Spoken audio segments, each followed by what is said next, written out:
محترم بھائیو، اللہ رب العزت نے ہمیں ایک ایسی نعمت دی ہے کہ ہم جتنا بھی شکر کریں وہ کم ہے۔ یہ قرآن اللہ رب العزت کی وہ نعمت ہے کہ جس میں تمام لوگوں کے لیے شفا بھی رکھا گیا ہے، درد دل کا دوا بھی رکھا گیا ہے۔ اس کو پڑھنے والا سے سکون حاصل ہوتا ہے۔ اللہ رب العزت نے فرمایا کہ ذالک الکتاب لا ریب فیہ، اس کتاب میں کوئی شک نہیں۔ ہدی للمتقین، یہ جو لوگ اللہ سے ڈرنے والے ہیں ان کے لیے یہ ہدایت کا راستہ ہے، انہیں یہ سیدھا راستہ دکھاتا ہے۔ اور قرآن کو پڑھنے والا شخص اس کو دل مطمئن ہوتا ہے، اسے ایک سکون حاصل ہوتا ہے۔ اس قرآن کے ذریعے سے اللہ رب العزت نے بہت سی قوموں کو ذلیل بھی کیا اور بہت سی قوموں کو عزت بھی دیا۔ لِيُضِلَّ بِهِ كَثِيرًا وَيَهْدِي بِهِ كَثِيرًا، اس قرآن کے ذریعے سے بہت سے لوگوں نے ہدایت بھی حاصل کیا اور بہت سے لوگ گمراہ بھی ہو گئے۔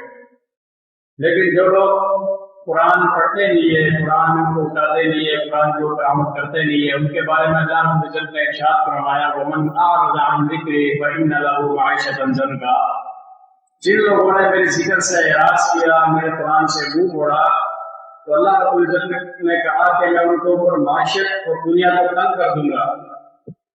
ذالک، یہ وہ لوگ ہیں جو لوگ قرآن سے منہ موڑتے ہیں، قرآن پڑھتے نہیں ہے، قرآن کو اوپر عمل نہیں کرتا ہے، ان کی زندگی تنگ ہو جاتی ہے، وہ دنیا میں پریشانیوں کا شکار ہوتا ہے۔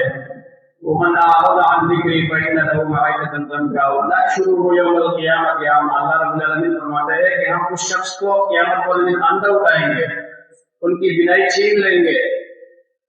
قال رب لم حشرتني اعمى، وہ اللہ رب العزت سے التجا کرے گا کہ اللہ تو دنیا میں دیکھنے والا تھا، میری آنکھیں صحیح سلامت تھی، آج مجھے اندھا اٹھایا گیا۔ تو اللہ رب العزت فرمائے گا کہ تمہارے پاس میری نصیحت آئی تھی، میرا قرآن آیا تھا، لیکن تم نے اس سے اعراض کر دیا، تم نے اس سے منہ موڑ دیا۔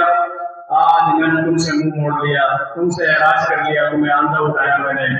اور میرے محترم بھائیو، یہ قرآن ایک ایسی کتاب ہے، لیکن افسوس ہے کہ ہمارے پاس گھروں میں مساجد میں قرآن پاک موجود ہوتے ہیں، لیکن ہم پڑھتے نہیں ہیں، اس کو پیر نہیں لیتے۔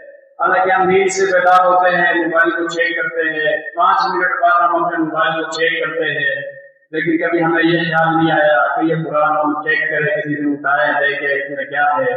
تو محترم بھائیو، اس کے ساتھ دل لگاؤ ہونی چاہیے، قرآن کے ساتھ اس کو پڑھنا چاہیے۔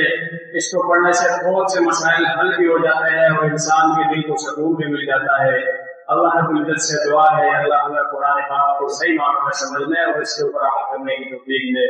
وما علینا الا البلاغ۔